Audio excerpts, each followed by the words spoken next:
할렐루야. 네. 이상현 목사님 너무 사랑하는 우리 목사님이시고요. 좀 알아야 될 사항은 이상현 목사님보다 제가 나머지 일주일 먼저 선배고요.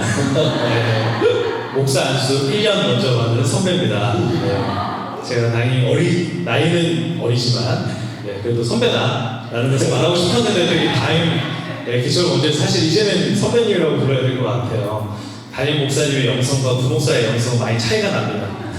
지금 하는 모습을 보면 제가 감히 따라가지 못할 정도로 열정을 가지고 하고 계세요. 사실 전도사 때도 엄청나게 열정이 많아서 저희 사무실 전도사님들 잘 안 보고 성도님들만 찾아다니고, 성도님들이라고 하면 초등학생입니다. 초등학생 집에 찾아가서 배를 누르고 항상 과자를 주고 신방했던, 그래서 우리가 신방 전도사님이라고 놀렸던 전도사님이었는데, 지금은 어느덧 이렇게 목사가 돼서 또 개척을 하고 또 패스웨이 처치를 이끌어가는 모습을 볼 때 참 도전이 되고요. 무엇보다 감사한 것은 이렇게 불러주시고, 무엇보다 이 패스웨이 처치에서 같이 말씀을 나눌 수 있도록 허락하신 하나님과 또 성도님들께도 다시 한번 감사를 드립니다. 앞으로도 더 기대가 되는 교회인 것 같습니다. 지금 2년차 교회 같지가 않아요. 그리고 좀 동질감은요, 저희 지금 새로운 교회도 교회 건물이 없어서 임대해서 쓰고 있습니다. 그런 또 동질감이 느껴지는 교회였는데, 지금 와서 보니까 제가 보기엔 우리 YMC 건물을 먹지 않을까, 먹어볼지어다.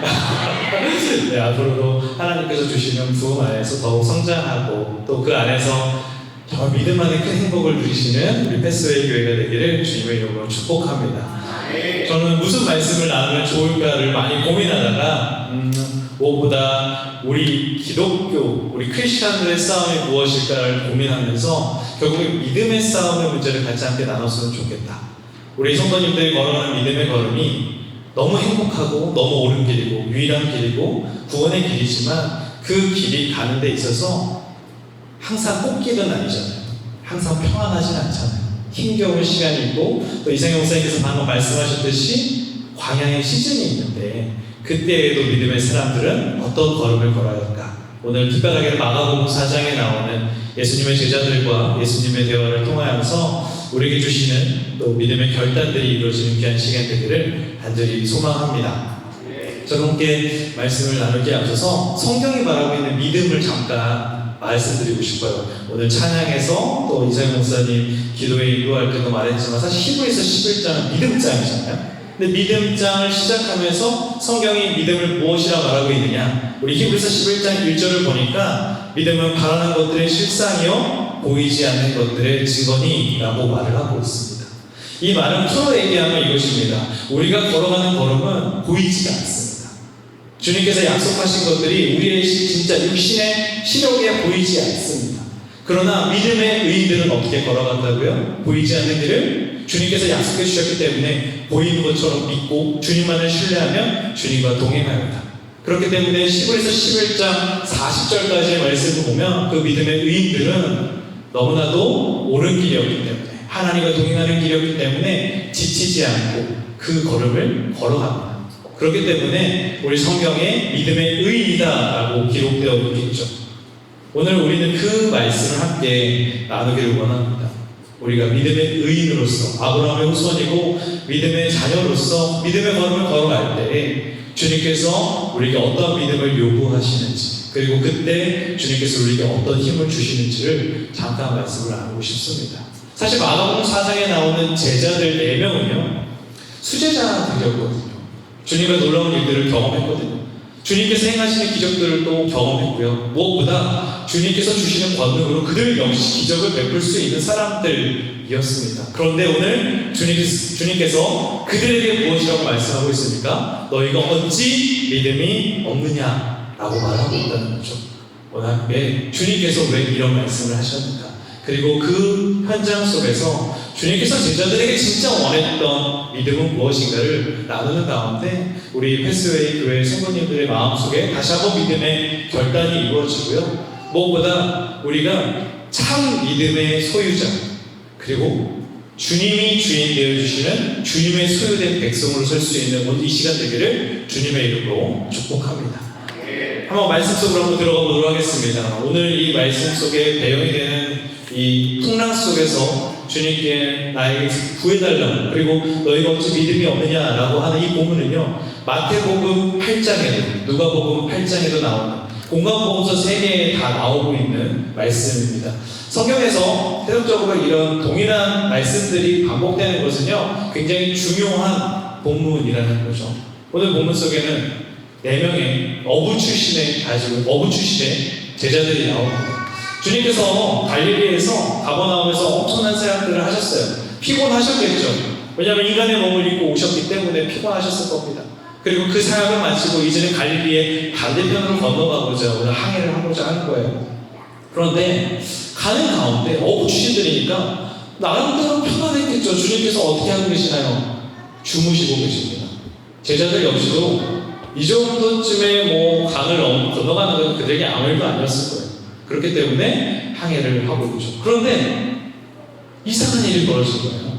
그 잔잔하던 바다 갑자기 폭풍우가 몰려오기 시작하고요. 그 배에 물이 차기 시작하고요. 이 어부 출신들 그동안의 경험으로도 해결할 수 없는 문제가 발생되기 시작한 겁니다. 그렇기 때문에 제자들은 어떻게든 방법을 찾아서 빨리 건너편으로 건너가려고 했겠죠. 그런데 자기들의 뜻대로 되지 않았습니다. 너무나도 힘겨운 상황 속에서 죽음의 공포를 느끼기 시작했고요. 두려움이 느껴지기 시작했습니다. 그제서야 주님께서 자고 계시는 것을 알고, 그들 사실 주님을 깨우고 싶진 않았을 거예요. 선생님이 피곤하셨으니까. 그런데 깨울 수밖에 없었던 거죠. 왜냐하면 지금 자신들의 목숨이 위태롭게 됐기 때문입니다. 이런 상황 속에서 주님께서 깨어나셔서 바다의 풍랑을 잠잠하게 하시는데, 그때 제자들에게 이 말씀을 하시면서 믿음의 걸음 가운데 우리가 걸어가야 될 그런 도전들과 의미들을 주시는데요. 저는 첫 번째 우리가 믿음의 걸음에서 기억해야 될 것들은 이것인 것 같습니다. 네, 이게 잠시만요. 이거는 한번 읽었던 건데 넘어갈게요. 37절 말씀을 한번 띄워주시면 좋을 것 같아요. 37절 말씀. 네, 잘 안 됩니다. 37절 말씀 한번 띄워주시겠어요? 37절 말씀. 저는 37절 말씀 한번 읽어보도록 하겠습니다. 읽겠습니다. 큰 광풍이 일어나며 물결이 배에 부딪혀 들어와 배에 가득하게 되었더라. 저는 믿음의 걸음에서 우리가 기억할 것은 현실에 사로잡히면 두려움이 찾아온다는 것을 여러분들 기억해야 할 것입니다. 우리 믿음의 사람들에게 두려움이 없느냐? 두려움이 없으신가요? 저는 굉장히 두려움이 많은 사람입니다. 사실 현실을 바라볼 때마다 사실 두려움의 감정이 저를 감쌀 때가 있고요. 솔직히 오늘 이상현 목사님이 설교 요청을 했을 때 저는 진짜 그냥 와서 배우고 가고 싶었는데 설교를 해달라고 했을 때 두려움이 그때부터 찾아왔어요. 어제 말씀드리면 어제 2시까지 잠을 잘 못 잤어요. 원래 웬만하면 잘 떨지 않는데 긴장되는 마음이 있더라고요. 왜냐면 저와 함께 정말 13년 전에 함께 사역했던 목사님이 또 개척해서 또 하나님의 비전을 품고 나아가는 교회이다 보니까 또 더 떨리는 것은요, 저희 21살 시절 함께 믿음의 걸음을 걸었던 우리 군우 형님과 준상 형님, 이제 집사님이 되셔서 결혼하셔서 계신데 21살 때 만났던 형님들입니다. 저를 굉장히 잘 이끌어주셨어요. 이 계시니까 이 사진을 보면서 내가 여기 가서 설교한다는 게 저 떨리는 마음이었어요. 지금 제자들도 마찬가지입니다. 현실에 눈이 멀어버립니다. 어떻게 해요? 풍랑이 올라오니까요. 두려움이 그들을 사로잡기 시작해요. 두려움이 찾아오는 순간 이 제자들은요, 그동안 주님과 함께해서 수많은 기적들의 놀라운 역사를요 잃어버려요. 내가 정말 그 말씀대로 살았고 주님과 함께 동행하면서 놀라운 기적들을 베풀었고 기적들을 경험했는데 그 은혜들을 싸그리 잊어버린 채로 두려움에 빠져버리는 거죠. 이게 바로 믿음의 걸음 가운데 현실에 붙잡혀버린 믿음 없는 자들의 모습이라는 것입니다. 제가 어떤 책에서 봤는데 이 말씀을 항상 이 글귀를 볼 때마다 저에게 도전을 하고 제가 깨달아야 될 건데, 현실이라는 말이요, 한자로 하면 나타날 현자가 왕왕의 볼견으로 이루어져 있다고 합니다. 이 말은 보는 것이 왕노릇하는 것, 이것이 바로 현실에 사로잡힌 사람들의 모습이라는 거죠.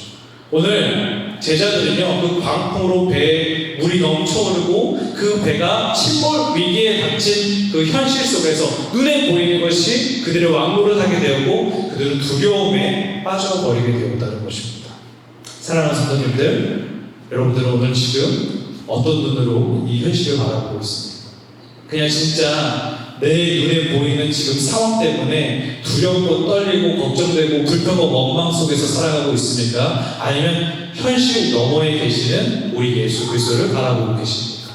우리 믿음의 사람들은요, 현실에 사로잡히면 두려움이 찾아오지만 그 현실 너머에 예수 그리스도를 바라보면 그 모든 것이 두려움이 되지 않는다는 그 믿음으로 살아가는 것이 우리 믿음의 사람들인 줄 믿습니다.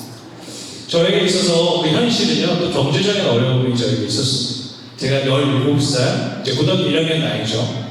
근데 IMF가 찾아오고 저희 아버지께서 믿음의 사람이지만 또 이 귀가 열리셨어요. 그래서 그때 친구의 보증을 서주고 계십니다. 네, 보증으로 인해서 아파트가 날아가고 저희들은 갈 곳이 없어서 좀 헤매게 되고요. 참 그때 힘겨웠던 이유는 많은 험상궂은 사람들이 집에 찾아와서 아버지에게 욕하는 모습도 바라봐야만 했던 연약한 고등학생이었던 것 같아요. 그 어려움 속에서 참 하나님께 원망과 불평을 많이 쏟아냈던 것 같습니다. 초년의 시절이 좀 힘들었었어요. 그래서 살고 있는 이 부모님이 결혼 생활 가운데 언성을 높이시는 걸 처음 본 것 같아요. 그때 당시에. 그러니까 저는 믿음의 모태신앙이었고 믿음의 가정이었지만 계속적으로 하나님께 원망과 불평을 쏟아내는 그런 현실을 맞이하게 되었습니다. 네. 이것도 오늘 지금 처음 경험한 여유 많이 당황스럽지만 저희 30kg 된 딸이 이렇게 다니고 있는 모습을 땀나게 보고 있어요 지금. 그런 것 같아요. 저도 결국에는 그 현실, 경제적인 어려움이라는 현실, 그리고 우리 가정에 정말 어떤 사람들이 찾아오고 서로 싸움과 다툼이 일어나는 현실이 저를 왕노릇하니까 하나님께 원망과 불평을 쏟아냈던 것 같아요. 왜 믿음의 가정에 왜 이런 현실을 허락하는지 저는 도무지 이해할 수가 없었습니다. 그런데 오늘요, 다시 성경 속으로 들어가 보면요, 한번 말씀을 읽어보겠습니다. 36절과 38절 상반절 말씀 한번 읽어볼게요. 제가 PPT 준비한 거 있는데 36절 말씀과 38절의 상반절 말씀을 한번 읽어보도록 하겠습니다. 읽겠습니다. 그들이 우리를 떠나 예수를 배에 계신 그대로 모시고 가매 다른 배들도 함께 가더니 38절 상반절입니다. 예수께서는 고물에서 베개를 메고 주무시더니 여기까지 읽겠습니다. 여기서 뭘 말씀드리려고 하는지 아시겠습니까? 지금 제자들이 바라봐야 할 것은요, 풍랑이 아니에요. 지금 배에서 편하게 주무시고 계시는 예수 그리스도를 바라봐야 되는 겁니다. 아시겠어요? 여러분들, 배가 풍랑이 오고 배가 뒤집히고 침몰되는 상황 속에서도 우리가 그 현실을 바라보는 것이 아니라 그 배에 예수 그리스도가 함께 타고 계시다는 거죠. 예수님께서는요, 그 풍랑 속에서도 편하게 주무시고 계실 정도로 너무나도 여유로우신 분이라는 거예요. 그 풍랑이 그에게는 어떠한 문제가 되지 않는다는 것입니다. 여러분들도 이 믿음의 걸음을 걸어가는 데 있어서 현실의 어려움이 찾아오겠죠. 현실의 도파가 여러분들에게 찾아올 것입니다. 그때도 나와 함께하고 나의 믿음의 항해를 함께 걸어가고 계시는 너무나도 여유로우신 예수 그리스도를 바라봐야 한다는 것입니다. 제가 아까 말씀드렸듯이 또 다시 그때로 돌아가면요, 저는 인생 가장 하나님께서 주신 선물은 믿음의 부모님이셨던 것 같아요. 믿음의 부모님께서는 그때부터 가정의 예배에 집중하시기 시작했고요. 그때 저희는 로봇기로 가정 예배를 열심히 드렸습니다.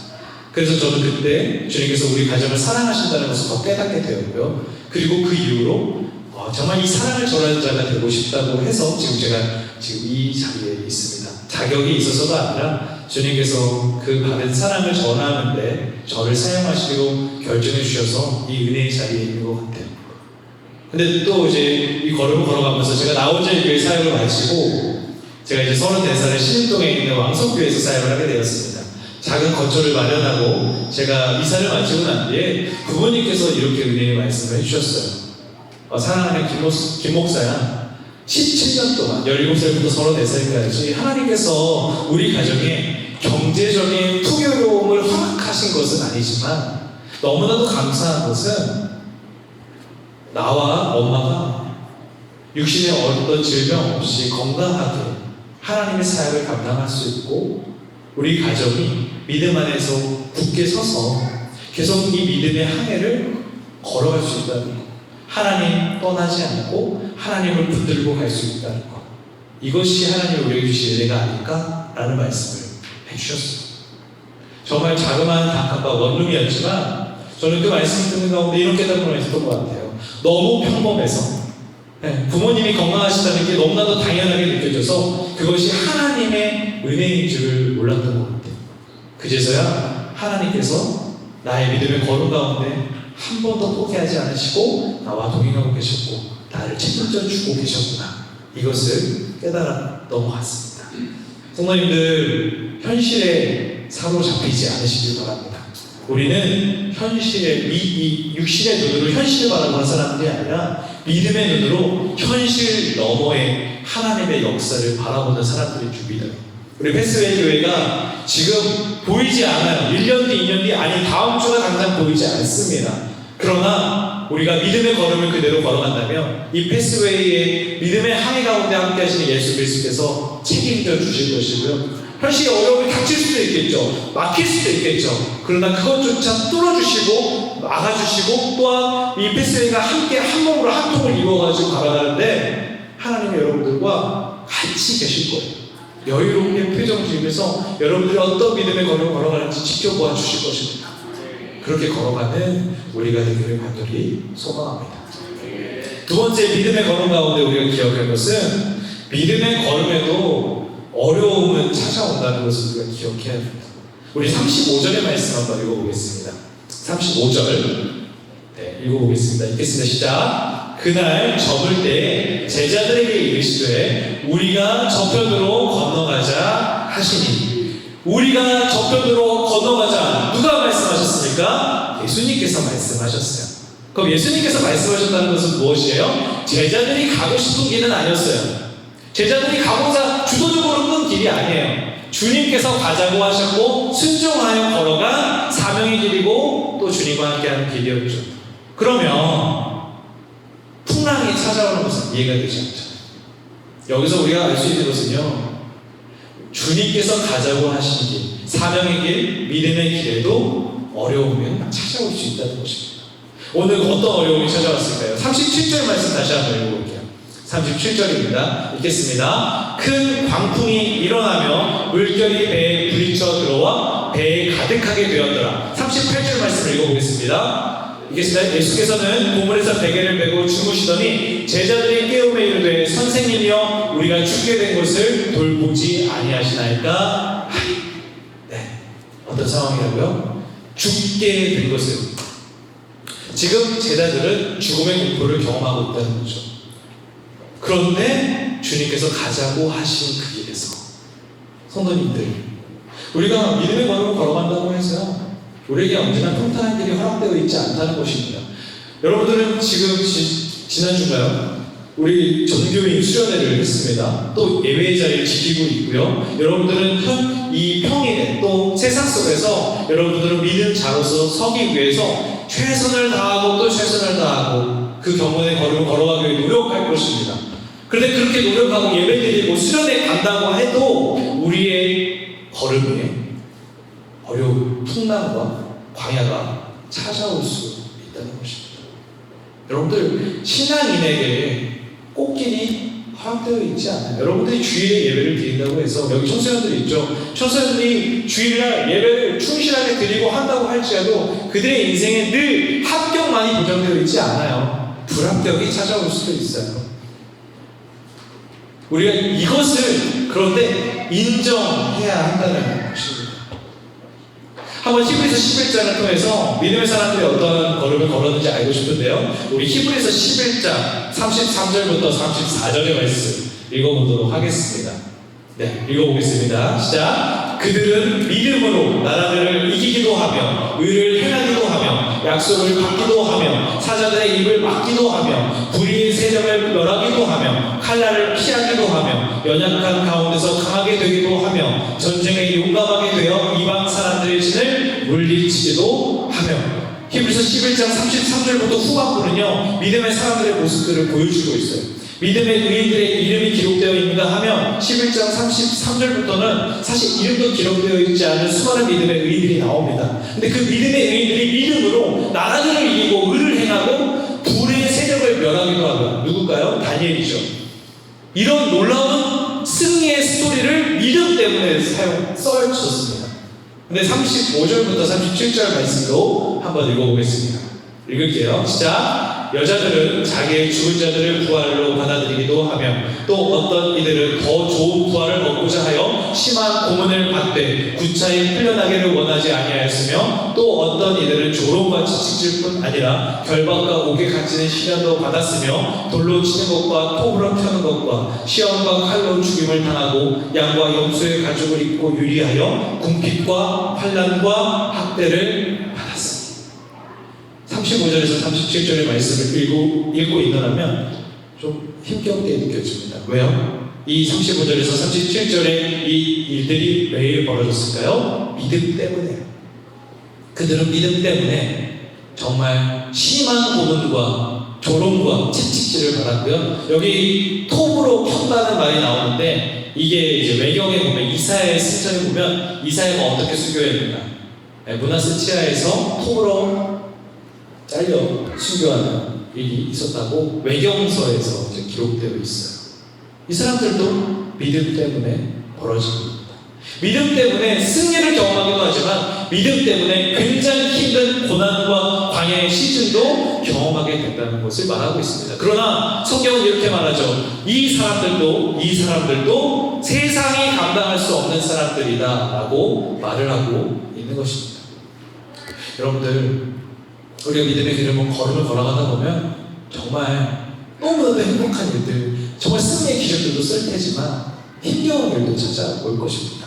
그때 여러분 기억하세요. 이 광야의 시즌, 힘겨움은 주님께서 우리를 더욱더 단련시키기 위한, 순금과 점검으로 만들기 위한 단련의 시즌임을 기억하는 우리가 되기를 간절히 소망합니다. 제가 잠깐 간증을 하기 원하는데요. 지금 저희 딸이 이렇게 저기 잘 건강하게 자라고 있지만 21년 1월에 태어났고요. 21년 11월 11일 저희 가족이 좀 힘겨운 소식이 들어왔어요. 저희 딸이 뇌전증이라는 병을 찾게 됐습니다. 그때 현실이 저에게 찾아온 것 같아요. 믿음의 걸음을 걸어가고 있고 제가 목회자로 하나님 앞에 소중하게 살려고 하는데 아이에게 저런 병이 생겼다는 게 주는 믿어지지 않았고요. 서울대병원에서 이제 정밀 MRI를 찍고 진단을 받고 난 뒤에 결국 그 병이 맞다는 것을 알게 된 뒤에 아내와 저는 일주일 동안 참 눈물로 새벽 예배를 하러 운전하고 가는데 갑자기 눈물이 쏟아져서 운전을 할 수 없을 정도로 막 쏟아졌던 경험들이 있었습니다. 많은 좀 신경외과 선생님들에게 문의를 했어요. 성도님들 중에도 선생님이 계시니까 완치라는 사실 말을 하기 힘든 병이다라고 말을 하더라고요.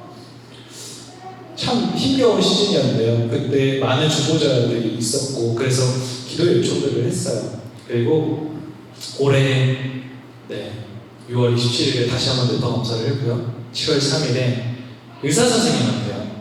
처음으로 굉장히 좋아졌네요 라고 말을 듣게 되었습니다. 제가 일기장에 이렇게 썼어요. 2023년 7월 3일을 선이라 했지만 하나님이 저희 가정에 주신 축복이었습니다. 물론 아직 완치는 아니에요. 12월에 또 다시 검사를 받긴 해야 됩니다. 저는 믿음의 걸음을 걸어가고 있는데 주시는 하나님의 이 시련이 믿어지지 않았어요. 처음에. 그런데 저와 아내와 또 우리 가족이 함께 하는 것은요, 하나님께서 우리 가정을 통하여 하나님이 살아 역사하고 있다는 것을 보여주는 증거가 되고 있다고 생각합니다. 저희 딸을 볼 때마다 하나님의 살아 역사하심을 저는 믿고 있어요. 여러분들 걷고 있을 때, 믿음의 걸음을 걸을 때 믿음은 어려움이 찾아올 수도 있어요. 그러나 그 걸음 위에 예수님께서 우리와 함께하고 있다는 사실을 절대 잊지 않는 우리가 되기를 간절히 소망합니다. 마지막으로 믿음의 걸음 가운데 우리가 기억할 것은 무엇인가? 예수 그리스도의 능력을 기억하셔야 합니다. 우리 39절부터 41절 말씀 한번 읽어보도록 하겠습니다. 읽겠습니다. 예수께서 깨어 바람을 꾸짖으시며 바다더러 이르시되 잠잠하라 고요하라 하시니 바람이 그치고 아주 잔잔하여지더라. 이에 제자들에게 이르시되 어찌하여 이렇게 무서워하느냐 너희가 어찌 믿음이 없느냐 하시니 그들이 심히 두려워하여 서로 말하되 그가 누구이기에 바람과 바다도 순종하는가 하였더라. 아멘. 제자들이 예수 그리스도를 바라보고 나서 제일 또 먼저 해야 될 것은요, 주님의 능력을 봐야 되는 거예요. 주님을 왜 이렇게 여유로우세요? 바람과 바다도 순종시킬 수 있는 능력의 하나님이기 때문입니다. 믿으십니까? 네. 주님은 이런 분이세요. 우리의 생각과 우리의 어떤 사고의 어떤 그 틀을 넘어서는 분이에요. 감히 우리가 생각으로 담을 수 없는 분이시죠. 제자들은요, 그런 예수 그리스도를 봤음에도 불구하고 현실의 풍랑 속에서 잊어버린 거예요. 다시 한번 보여주시는 겁니다. 바람과 바다도 잠잠하게 하는 그 주님의 능력을요. 그리고 제자들은 보게 된 것이죠. 지금 오늘 비록 너희가 어찌 믿음이 없느냐라는 말씀을 하고 있지만 이 마가복음 사건 이후에 제자들의 삶은 달라졌을 겁니다. 물론 실수하기도 하지만 제자들은 주님께서 결정해 놓으셨어요. 주님의 살아 역사하심을 증거하는 증인으로, 그리고 무엇보다 자신과 같이 순교의 피를 흘리며 열방 가운데 주님의 복음을 전할 자로 주님은 이미 이때부터 계획하셨어요. 아니요, 주님은 이들을 부를 때부터 계획하신 거죠. 지금 다시 한번 보여드리는 겁니다. 내가 어떠한 능력을 가지고 있는 분인지. 오늘 사실 40절 말씀에 보면 너희가 왜 무서워하느냐라는 말이 나오는데, 이 무서워하느냐라는 말에 이 원어적 의미를 보면요, 비겁하게 두려워하느냐라는 말을 가지고 있습니다. 그렇게 나와 멋진 믿음의 여정을 써갔으면서 왜 비겁하게 두려워하느냐라고 말합니다. 그런데 여기서 또 41절에 보면 그들이 심히 두려워하다라는 말이 나오는데요, 이 두려움은요, 신적인 권능을 보며 경외하는 것을 말하고 있습니다. 그러니까 지금 제자들은요, 주님의 능력을 받기 때문에 이제는 맞다, 예수님은 하나님이셨지, 하나님의 아들이셨지, 이것을 깨닫게 된 거예요. 그렇게 되면 지금의 그 현실이 이제 그들에게는 두려움이나 장애물이 되지 않죠. 이 예수 그리스도가 우리와 함께하고 있는데 무엇이 두려우랴. 주님께서 너희가 어찌 믿음이 없느냐 깨닫게 하심으로 인해서 죄송합니다 주님, 우리가 주님을 다시 한번 믿습니다. 이제 흔들리지 않겠습니다. 현실의 어려움 속에서 우리는 주님만을 붙들고 가겠습니다. 주님의 능력을 신뢰하겠습니다 라는 믿음의 고백을 했을 거라고 저는 믿습니다. 우리 패스웨이 처치가 걸어가는 모든 걸음 위에도요, 이러한 풍랑 가운데서도 바다와 바람을 잠잠하게 하시는 오직 예수 그리스도, 그분만을 바라보는 우리가 되기를 간절히 축복합니다. 마지막 말씀을 마치면서 이 말씀을 함께 나누고 싶습니다. 제가 굉장히 좋아하는 말씀인데요, 이사야 40장 9절 말씀 한번 띄워주세요. 같이 한번 읽어보겠습니다. 시작. 아름다운 소식을 시온에 전하는 자여 너는 높은 산에 오르라. 아름다운 소식을 예루살렘에 전하는 자여 너는 힘써 소리를 높이라. 두려워하지 말고 소리를 높여 유다의 성읍들에게 이르기를 너희의 하나님을 보라 하라. 이사야는 39장까지는 심판만 말하다가 40장부터 희망의 메시지를 전하는 선지서입니다. 40장부터 66장까지 희망의 말씀들로 가득 차 있어요. 40장 9절에 보면 너희 하나님을 보라 라는 말을 NIV는 이렇게 말하고 있습니다. Here is your God. 너희 하나님을 보라가 아니라 여기 너희 하나님 계시다 라는 말이에요.